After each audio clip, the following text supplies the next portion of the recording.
Hello once again. My name is Negative Legend, and I'm here to answer the question, what happened to Oban Star Racers?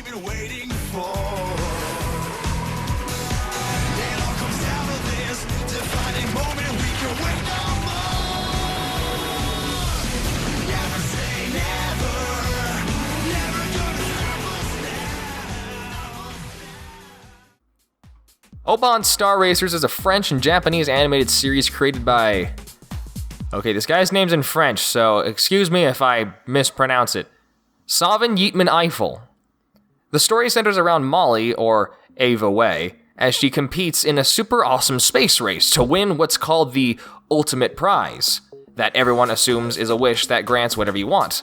The reason the Earth has entered this dangerous race is because this guy called the Avatar, no relation to Aang, ended a war between Earth and the Krogs, and in exchange, we have to enter this race. The series was produced by Save the World Productions in cooperation with Jetix.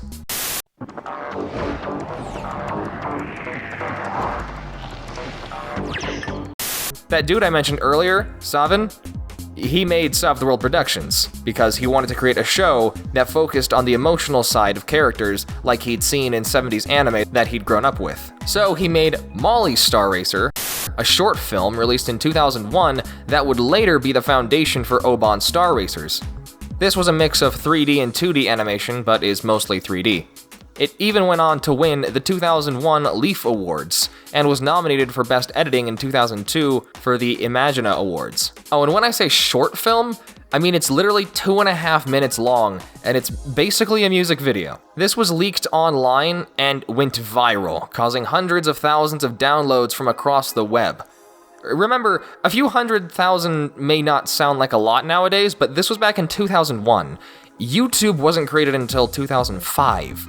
Hundreds of thousands of downloads was super impressive. Let's see what she's got. In a galactic competition where second place will mean the end of humanity, where Earth's only hope rests in the skills of a 15-year-old ace pilot. Hang on, we're going for a roll! Lies the greatest challenge the galaxy has ever known. A journey 10,000 years in the making is about to begin. Oban Star Racers. Weekends on Jetix. The animation of Oban Star Racers was done in Japan by HAL Filmmaker. They were founded in 1993, but they went defunct in 2009. You can only find remnants of their site through the Wayback Machine. The 3D animation was done by Pumpkin 3D, which is an animation studio in France that specializes in computer animation, which is weird to say nowadays because everything is computer now. Oban Star Racers premiered on Jetix and ABC Family, and sadly, only lasted one season, or 26 episodes. Savin had a hard time getting funding for Oban Star Racers. Even though Molly Star Racer was popular, it wasn't really the vision he had for the series. He was even pushed to make the main character into a boy, which he adamantly rejected. He was very strict with how he negotiated and wouldn't let anyone change any aspects.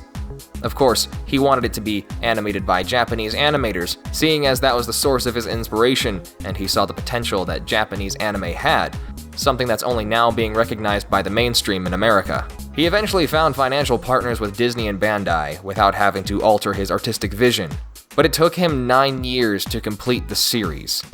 The concept was created in 1997, animated in Paris in the year 2000, and finished animation in Tokyo in 2003, only to air in 2006.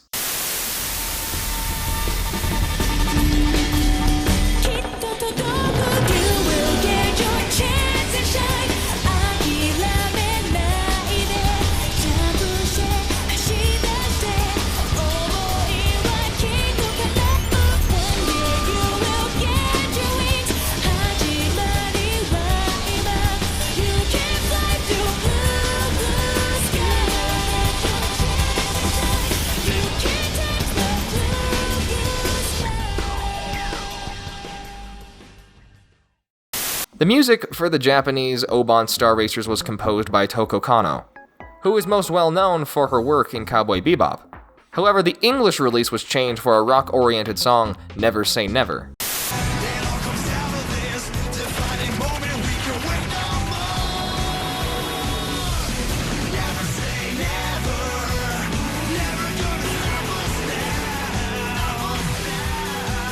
limited edition figures were made of the main character from Oban Star Racers, along with an art book that you can find linked in the description. Now, Savan Yeatman Eiffel was the man with the original idea, but he wasn't the only director. There was actually 2 directors. And this other guy is worth mentioning because he's Thomas Romain. He worked on the character designs for Oban Star Racers along with creating Code Lyoko, another series I plan to cover someday in the future.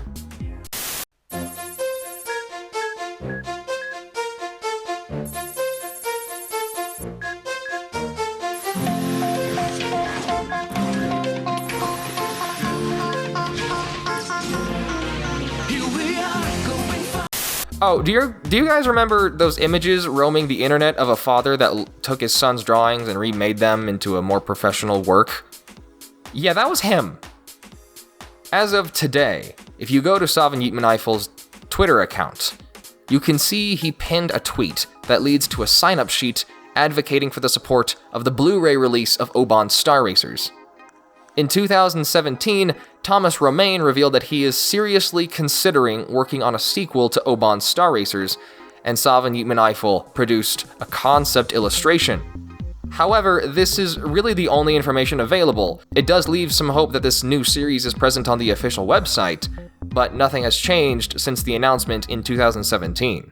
A tweet was released by Savan that showed a remastered 16:9 version of Oban Star Racers was airing in France on the channel Mangas. Solve the World Productions didn't stop after Oban Star Racers. They still produce animations today, the most recent being The Two Queens, currently in development. It was hard for me to find a solid date, but this was announced somewhere around 2013. That's everything I have for this video. If you want to support the channel, then there's a link to my Patreon in the description below. Also, if you plan on rewatching Oban Star Racers after watching this, remember that HD wasn't around back in 2006, and neither was widescreen. The dimensions and quality will be a shift for you, so stay beautiful and keep playing.